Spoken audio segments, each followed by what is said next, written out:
Well, good afternoon, everyone. I'm here to tell you about the National Guide to Creating Retirement Living Contracts, which is a project that we've been working on with the Retirement Living Council for about 18 months now. I'm going to tell you a bit about why this project was adopted, how we worked on the project as a group with the RLC, and then show you a bit about the highlights of the guide and show you some of the key clauses and commentary around the guide.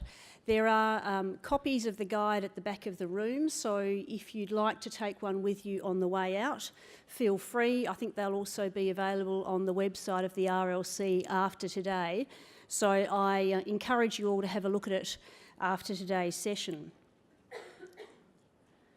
So firstly, why did the RLC take on this project? Well, as many of you would be aware, there's been a lot of feedback through the media, through consumers and commentary amongst legislators around the country around general confusion with residence contracts, commentary around complexity of contracts, the length of them, that some of the language is overly legalistic and confusing, some commentary around operators trying to hide things in complex contracts.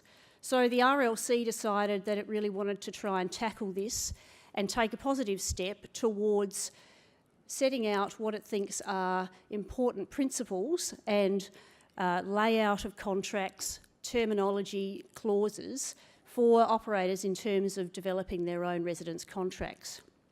So it has a number of purposes. The first purpose is really to promote continuous improvement by operators. So, for example, existing operators to use it as a comparison to their existing contracts. For new operators to have a look at it as a guide to things they might want to take into account in their contracts. Second purpose really is to improve the standing of this industry and show consumers that this industry is prepared to take a proactive step around residence contracts and prepared to put some standards out there and be accountable to those standards.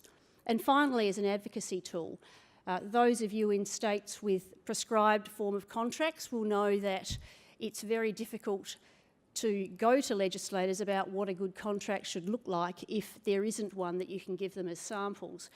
We in Victoria have been through this process over the last couple of years, and we've ended up with a very clunky form of prescribed contract. So the other opportunity here is that when our regulators are looking again at prescribing contracts or changing the layout, that industry has a tool which can go to those legislators and say, well, this is the sort of thing that we think's important. So how did we go about it? Well, the RLC established a subcommittee of various representatives from members of the council, and they were people who are either in-house lawyers from operators, people who are on the sales front, so were used to dealing with consumers at the start, and then our team at Russell Kennedy helped manage that process. As I said at the start, it was a long process. It took about 18 months to work through what we saw as important things to consider in contracts, and then the structure and terms were incorporated into this guide, which has now been created with some commentary around what should go in a contract, some reasoning behind why some of the clauses are in there, and some suggested clauses for operators to actually use to adopt. So, what does the guide comprise? Well, firstly, it has a suggested format or layout of your contract, a summary of key terms, so a useful tool for residents to look at and see how different terms are dealt with in their contract. It also has actual clauses, so some suggested clauses with explanatory commentary behind it. Now, this is a national guide, so the attempt has been at a high level to try and put in clauses which can be adopted then state by state, where there are things that are different according to each state. So, for example, cooling off rights, those type of things. We've had standard sort of clauses in there with options to refer back to reference schedules, etc., according to what your different state legislation has. So it's not something that you can just take and implement straight away into your village. It's much more a guide for you to be considering in terms of reviewing your contracts, but you would then need to make sure that whatever clauses you want to adopt will be appropriate in your state, and have your legal advisors advise you on that and how it should work in your contracts.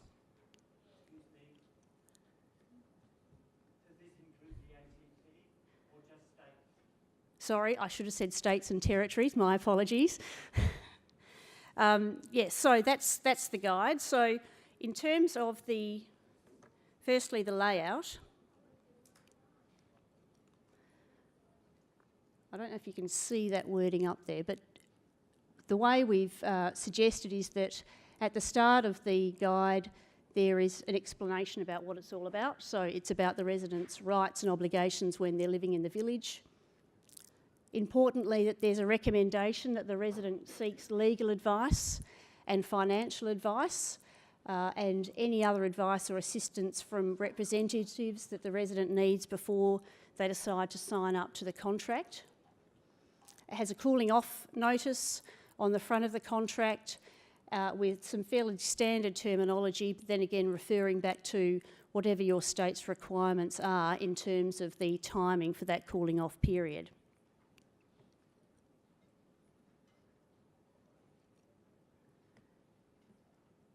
And the layout of the contract is according to the chronological time that a resident spends in your village. So the way it's been structured is to have a section about moving into the village, fees, charges, those sort of things that the resident has to pay when they first move in.